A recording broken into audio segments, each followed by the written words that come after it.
the country and electricity to several cities, including the capital, Baghdad.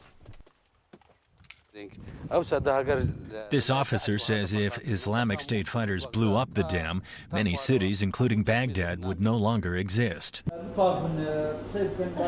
Among the groups that have joined the fight against the Islamic insurgency are battle-hardened Kurdish Worker Party fighters, or PKK. This fighter says she hates the Islamic State because of how they treat women. She says she's not afraid of being killed. Still, there is plenty of fear among ethnic groups like the Christian Yazidis. They make up some of the 1.5 million people who've been displaced in the conflict. They're being prevented from leaving the country, and after escaping torture and death at the hands of militants, are now stranded at border camps where they must endure harsh living conditions in dusty, sweltering camps. At a joint news conference today with Lebanon's foreign minister, Iraq's acting foreign minister pleaded with minority groups in the north not to flee Iraq. The minister said one of the main priorities of the new Iraqi government is to protect and maintain all Iraq's minorities. The Kurdish push to dislodge the Sunni extremists comes as the United States steps up its air campaign in Iraq, which included the first use of land-based bombers in the military campaign.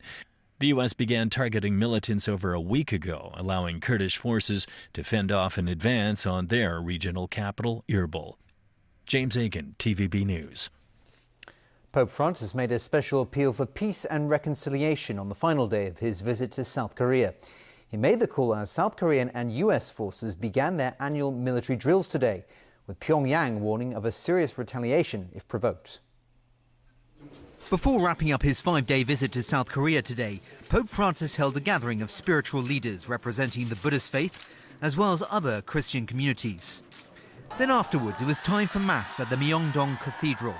Despite the morning rain, many devotees waited for hours outside the cathedral just to catch a glimpse of the pontiff. Among those at church were South Korean President Park Geun-hye and defectors from North Korea.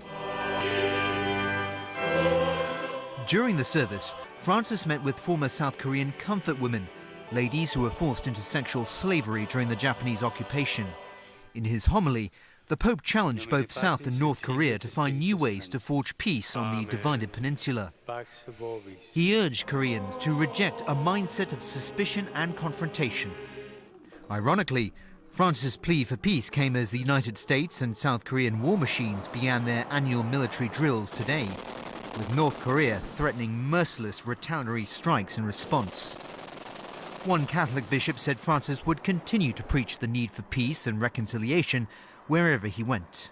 Every time the Holy Father visits a country, it becomes a moment of grace for everyone, not just for the Christians. And this visit of the Holy Father, first of all, encourages the Asian people to live together and to find a brother and a sister in each one. En route to Rome, the Pope sent a telegram to President Xi Jinping as his plane passed through Chinese airspace. The message was a follow-up to the one he sent when he flew over the country on his way to South Korea.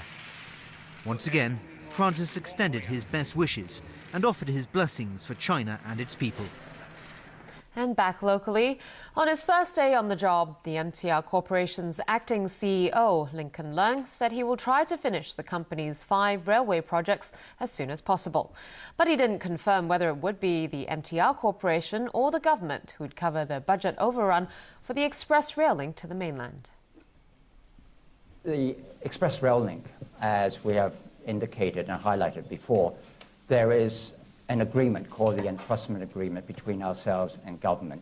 As we've indicated before, we would deal with any cost differences in accordance with whatever is within the entrustment agreement. Leung takes over from former CEO Jay Walder, who left the job a year before his contract ended amid criticism the rail giant had been performing poorly.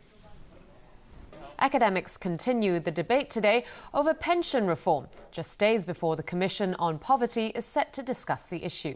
One professor has turned to computer modelling to analyse Hong Kong's options for pension reform. Jonathan Lee reports.